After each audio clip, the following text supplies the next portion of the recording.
I thought I was going to a picnic and croquet. Turns out it was picnic and crochet. Just like that, I got completely hooked. So this is the story of how I taught myself to crochet one project at a time.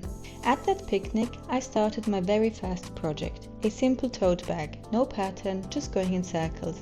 Pretty quickly I realized I didn't like how it was turning out. I chose to open up all those hours of work and start again with a real pattern. That's when I learned I enjoy the journey more than the destination. This crossbody bag was my first real discovery of what crochet can be. I typed elegant bag into YouTube and found a pattern that I liked. That's when I realized just how many incredible talented makers are out there creating and providing patterns. I finalized the bag while sailing on the Nile, so it's tied to a special memory. And what I learned here is that by following a pattern carefully, I can create something that looks genuinely professional. I saw the pattern of this cardigan and thought, I want to make that. This was before my capsule wardrobe era, so it still fit my style. It was fun, but I used cotton yarn that was too thin, which meant the project took 3 times as long. What I learned here is that crocheting involves a lot of whip stitch, that you have to trust the process, the end result will look fine, and that if you think you're finished, you're definitely not. I then fell in love with the bag design inspired by Christian Dior and decided I had to try it. I first tested a different raffia but didn't enjoy working with it, so I switched to a Japanese raffia that was softer and easier to handle.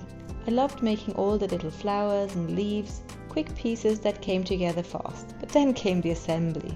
Sewing, layering, attaching. It was fiddly but joyful. What I learned here is that working with a new material like raffia also needs a slightly tweaked technique, and that even the slightest imprecision can throw the whole shape off. This sweater was the first piece I made just for my capsule wardrobe. It had a few hurdles though. Initially I wanted to knit, but I miserably failed at that. Then the pattern I wanted to make with a fake knit-like look needed a thicker yarn, so I triple-stranded a luxurious blend instead. And when it turned out too short, I blocked it, and it came out the right size, more even and more professional.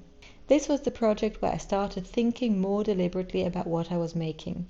I learned that combining yarns can give you the weight and texture you need, that blocking can perfect the fit and finish, and that sleeves are their own marathons. My last project was basically the culmination of everything I'd learned so far. With the help of ChatGPT, I found a design for what I wanted, and from then on I just started making it, figuring things out as I went. It was pure trial and error, testing hook sizes, experimenting with stitches until they felt right, checking which color combinations worked best next to each other, and figuring out how to add pockets. As is always the case, it took forever. Every time I thought I was almost done, it somehow took another 2 weeks. But eventually I finished it, and I love how it turned out. It deserves a full video in its own right. This was the project where I learned how to create my own pattern from scratch, and just as importantly, how to bring together everything I'd picked up along the way to make something entirely new. So those have been my main projects in a little under 2 years of crocheting, a hobby that's brought me peace, mindfulness and a lot of creative joy. For now, I've switched my focus back to knitting and we'll see how that adventure unfolds. But I'm still grateful for that invitation to picnic and croquet, and I still chuckle about it because it set me on a path I never expected. Thank you so much for watching this journey. I hope you enjoyed it as much as I enjoyed making and sometimes remaking every piece.